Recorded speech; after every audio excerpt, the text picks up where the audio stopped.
hours. Instead, she will now be going on a tour of the nations with the new king. She will. Now, this wasn't a duty of hers. I was in a briefing with her official spokesman a little bit earlier today when this was announced. The Prime Minister will be accompanying the King, first to Scotland, then to Northern Ireland, and then to Wales before returning back here to Westminster to accompanying him on those official duties, really going across the United Kingdom. Now, this is something that she is voluntarily doing as Prime Minister of the whole United Kingdom, standing side by side the new Prime Minister and the new King, supporting the King in a mission that is very much being led by the palace. Number 10 are very, very clear in all of this that they are following in the palace, supporting the palace and not leading. This is a choreography that is being determined by Buckingham Palace. But yes, the Prime Minister will be taking on these duties, will be taking on symbolic duties, on top of course, her heavy in tray of all of the different crises that this refreshed government does need to face. Of course, looking back to Thursday when that enormous energy package, that price freeze was announced, that looked like it was going to be the largest thing in the Prime Minister's in tray before, in that very parliamentary session, the note was passed to those front benches that the Queen was very ill. Now, we are looking at a busy few days for the Prime Minister. Of course, she had another audience with the King earlier today. Indeed, her whole cabinet did after the Accession Council proclaimed King Charles III as King. There were meetings in Buckingham Palace following that, but of course also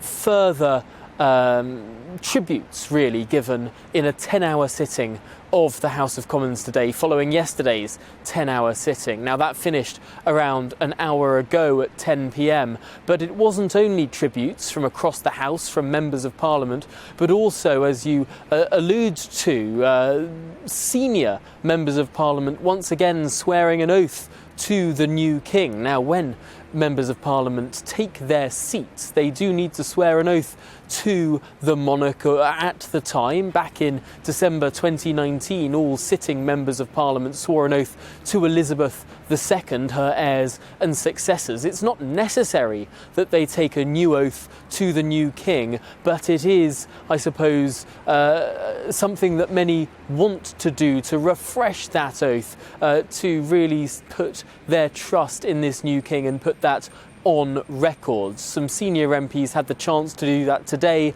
The whole House will have the chance to do that in the coming days. But yes, not normal parliamentary business for the next week or so, more than that as well, right up until beyond the funeral of Elizabeth II. This coming week will not be normal parliamentary business, but I did get it confirmed from the Prime Minister's official spokesman. Sorry, you finished, Tom.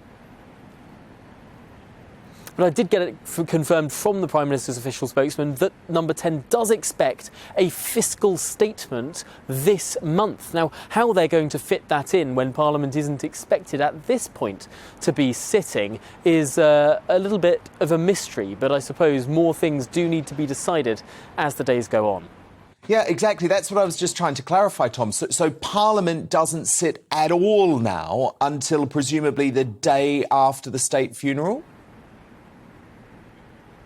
Well, this is the tricky situation because there is, for example, on Monday, a joint sitting of both houses, the House of Commons and the House of Lords, for a proclamation of the King. Now, that's not in the chamber of the House of Commons or the House of Lords. That's in Westminster Hall, and it's similar official duties like that will take place rather than the normal sitting in the normal business of legislation. And, of course, it's due that conference recess starts this Thursday. That was before all of this sad situation of the late Queen passing took effect. So there is now a lot of discussion, a lot of rumour, frankly, that conference recess may not now go ahead. The Liberal Democrat conference, which was due to start this coming weekend, this coming Saturday, is now not going ahead. Of course, that clashes with the period of official mourning. It clashed indeed with the now known date of the funeral, the 19th of September. But whether or not the Labour Party conference the following weekend or the Conservative Party conference the weekend after that go ahead, or if this conference recess is perhaps suspended and a sort of hybrid conference goes ahead whilst Parliament sits, that could be a solution. It's something that a government minister suggested to me a little bit earlier today could take place. Perhaps what had been planned might be rolled back. Perhaps there will be extra sitting days that hadn't been planned hitherto. But frankly, so far these decisions have not been made.